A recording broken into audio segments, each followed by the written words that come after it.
पाकिस्तान ने आगे बढ़ने के लिए अगर रास्ता इख्तियार करना है तो उसके रास्ते चार हैं। सबसे पहले रास्ता है कि हमने टैक्स टू जीडीपी रेशियो को ठीक करना है, क्योंकि जो कामयाब ममालिक हैं उन्होंने हमेशा 16-18% कम अज़ कम टैक्स टू जीडीपी रेशियो हासिल की है। हम 11 पे पहुँचे थे, वहाँ से लुढ़क के फिर 9 पर आ गए हैं। तो अब हमें अपने रिसोर्स मोबिलाइजेशन करनी है, क्योंकि पिछले 4 सालों में डेट सर्विसिंग का बोझ 1500 से बढ़ के 4,500 अरब हो गया। और अगर हमने अपने वसाइल नहीं बढ़ाए तो हमारा तो पूरा टैक्स सिर्फ कर्जे अदा करने में निकल जाएगा। Second, investment, both local and foreign, क्योंकि पब्लिक सेक्टर इन्वेस्टमेंट की कैपेसिटी ख़त्म हो गई है। तो हमें ये देखना है कि हम किस तरीके से जो प्राइवेट इन्वेस्टमेंट है, आज जितना पैसा पाकिस्तानी सरमायाकारों के पास पड़ा है, अगर ये अपने तहखानों से निकाल दें तो पाकिस्तान को IMF के पास जाने की ज़रूरत नहीं है।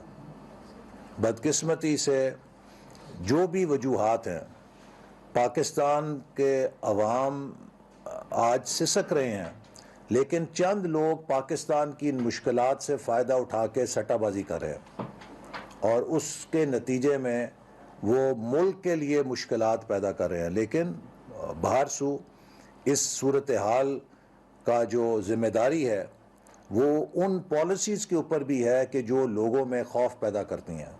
तो हमें उस खौफ को ख़त्म करना है ताकि ये पैसा जो तय खानों के अंदर या ज़ेरे ज़मीन लोगों ने दबाया हुआ है उसको वो निकाल के इन्वेस्ट करें पाकिस्तान की तरक्की में।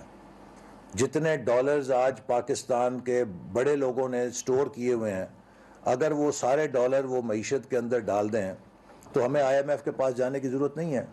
और हम मिन्नतें कर रहे हैं IMF की, और कितनी सख्त शराइत जो है उनको हमें बर्दाश्त करना पड़ेगा। तो इसलिए एक बड़ा चैलेंज ये है कि हम कैसे वो हालात पैदा करें कि जिससे पाकिस्तान का अपना सरमाया भी पाकिस्तान में इन्वेस्ट हो, और फॉरेन डायरेक्ट इन्वेस्टमेंट जो पूरी दुनिया में घूम रही है ट्रिलियंस ऑफ डॉलर्स की, उसमें से हम अपना हिस्सा कैसे बढ़ा सकें। अगर वियतनाम हमसे आबादी में आधा मुल्क हो के 28 से 30 अरब डॉलर FDI ले सकता है, तो हम 22 करोड़ का मुल्क हो के 1.5 अरब डॉलर अगर फॉरेन डायरेक्ट इन्वेस्टमेंट लें तो ये नहायत ही शर्मनाक बात है।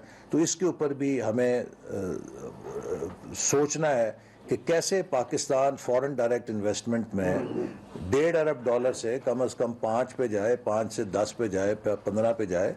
हमें कम 25-30 अरब डॉलर की सालाना फॉरेन डायरेक्ट इन्वेस्टमेंट अट्रैक्ट करनी चाहिए, और उसी से मुताल्लिक जो है एक्सपोर्ट है। अब हमारी एक बड़ी नाकामी मुसलसल एक्सपोर्ट्स की है। 1960 में पाकिस्तान 200 मिलियन की एक्सपोर्ट करता था, थाईलैंड और साउथ कोरिया कंबाइंड 205 मिलियन थे। आज साउथ कोरिया 550 अरब से ऊपर है, मलेशिया और थाईलैंड जो है दोनों, नहीं, साउथ को 100 मिलियन था, साउथ मलेशिया और थाईलैंड मिला के जो है 100 के करीब थे। तो इन दोनों की 205 की इस तरह थी, 105 साउथ कोरिया और इन दोनों को मिला के पाकिस्तान की 200 मिलियन थी, और साउथ कोरिया, मलेशिया, थाईलैंड ये तीनों जो हैं 205 मिलियन डॉलर की एक्सपोर्ट थी 1960 में। आज साउथ कोरिया जो है 550 से ऊपर है बिलियन से, मलेशिया और थाईलैंड जो है 250 बिलियन से ऊपर चले गए, और हम 32 बिलियन पे बैठे हुए हैं।